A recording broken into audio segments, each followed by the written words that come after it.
Happy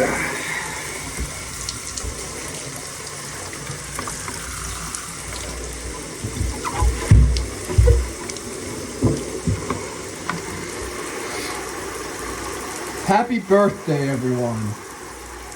My name is Silvestri. I am a writer. And I don't know why I decided to start this video like this at all. It sort of just came to me. Very avant-garde. And so I decided to run with it. So what am I going to talk about today? Well, there are a couple of scripts that I have ready. I have one video written and ready to perform about Shrek being a Byronic hero. I have another about the Loveland Frog from Ohio, and I know my friends from Ohio would really love that one. And this is probably very echoey for everyone here. So, what am I talking about today? Well, I'm going to be talking about what makes a good character. I think the previous video I made, it's been ages ago, explained the magic, and it was also a rant. This one, not gonna be a rant. It's just gonna be me talking about my own MC, my OC as they're called. His name is Tonto. Now, who is Tonto and why am I using him as the prime example of how to write a good character? Well, to answer the second one, there's a lot of points. First point, advertising. I, as an author, need to start making people look forward to my characters. You know, want to read the book. That way I can get a literary agent that will see millions of masses wanting to read The Rising Sun, trademarked my book featuring Tonto, the Roswell alien who became a cowboy. Now let me continue. Besides advertising, that's pretty much it, because the rest of it is just ego. I gotta sort of hype myself up.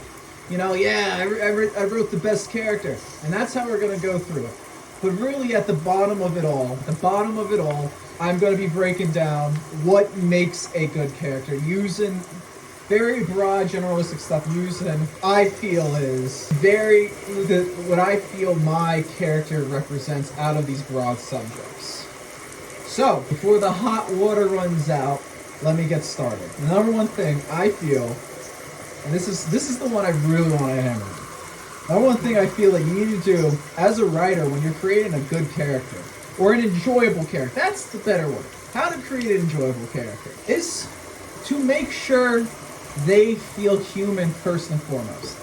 It does not matter if they are human or not. If you are unable to relate to them in any degree, you're gonna have a hard time making your audience enjoy the character. Now, what do I mean by it? If you remember back in middle school, maybe elementary school, there were things called flat characters, which are two-dimensional characters, and three-dimensional characters. And then there's also dynamic and static. So essentially, whenever you're writing a character that is an important character, you don't want to make them those two-dimensional characters / those static characters. Meaning, they're a character that is very surface level, sort of can be defined as, you know, how do you say, a gag character, let's say. And they don't change, that's the static part. But when you're writing for your main character particularly, or the main ensemble, you don't want these characters to be static.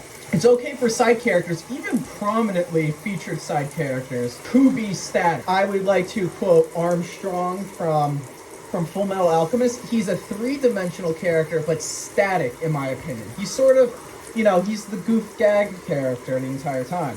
Compare him to the lead of the two leads, in fact.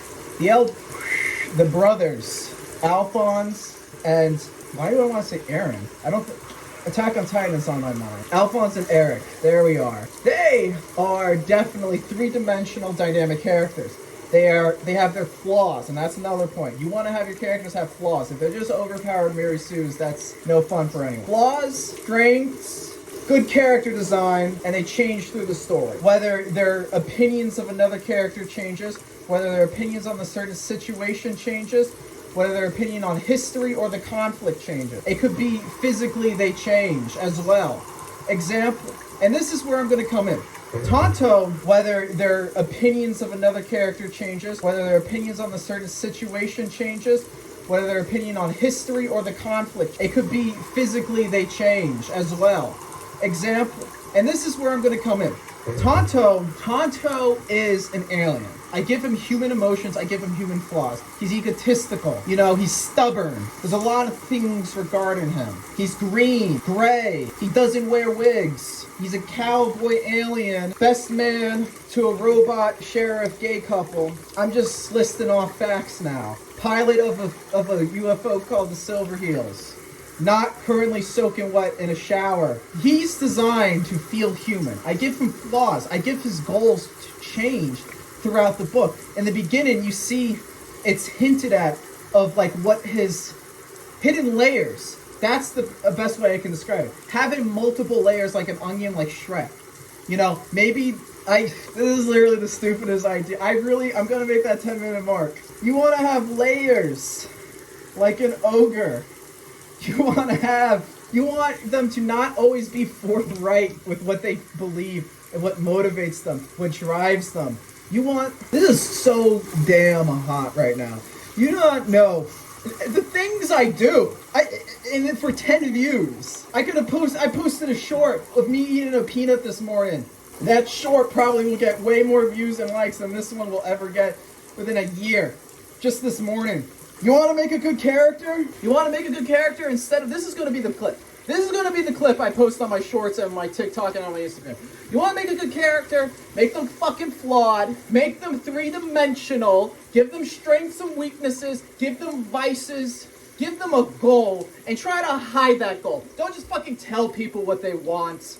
You don't always tell people what you want. You have other fucking reasons in your head that motivates you. So do it. Just write a character human. It's not that hard. You don't have to make them look fucking cool. Sometimes the losers are the best. Look at Invincible. The whole first 2 seasons, he's getting his ass whooped.